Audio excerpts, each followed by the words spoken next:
When Diddy subpoenaed Warner Brothers for information related to Diddy's downfall, Warner Brothers retaliated by informing Diddy, "We don't want you to have shit." In Diddy's criminal case, Warner Brothers recently filed a motion asking the judge to reject Diddy's subpoena against them, which sought a plethora of information about people who were featured in the documentary The Fall of Diddy. Now Warner Brothers claims that Diddy wants information about individual A, Diddy's former personal chef, who was featured in the documentary talking about her times with Diddy and how Diddy treated her.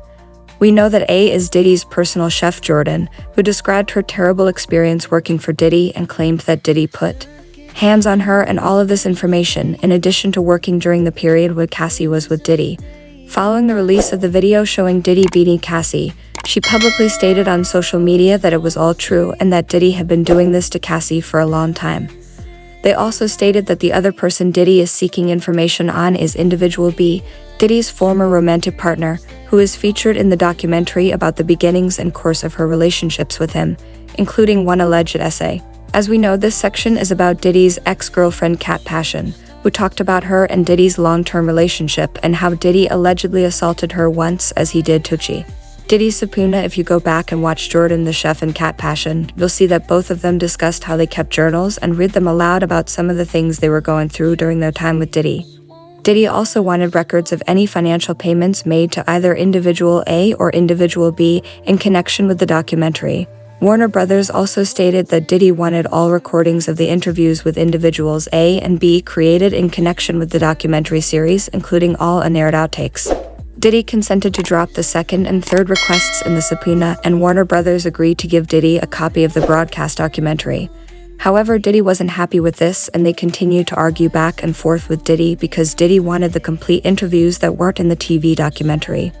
Warner Brothers' next statement was absurd. They claimed that the subpoena's purpose was unclear on its face and that Diddy was seeking the potential impeachment of material against individuals A and B, should either of them testify at Diddy's trial. Diddy could attempt to use statements made in these interviews against them during cross-examination, but Diddy couldn't even be sure if the material was actually potentially pertinent because Diddy is not supposed to know any of the alleged witnesses who will testify against him because the government witness list is currently for attorney eyes only. As a result, Diddy is unsure of whether either individual A or individual B will testify at trial or whether any of the material sought would actually impeach either witness. However, I did notice that among some of the people who testified to the feds before Diddy was even raided, one of whom I assumed to be the former chef Jordan, all of these people gave probable cause as to narcotic offenses, and in my opinion,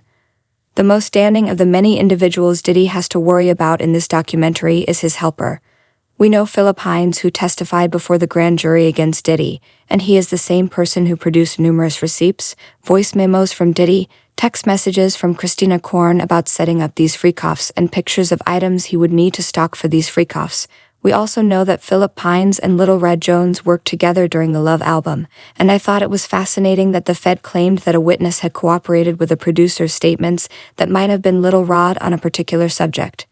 Known as Assistant 1, we know that Philip Hines worked as an assistant on the Love album and Love Records, as did Little Rod, Diddy's producer on the Love album. We also have Cassie's former makeup artist on The Fall for Diddy, who talked about seeing Diddy beat Cassie Ventura, and Diddy's former bodyguard Roger Bonds, who Cassie Ventura mentioned in her lawsuit as attempting to break up a fight between her and Diddy once, who also claimed to have witnessed Diddy being extremely violent on several occasions.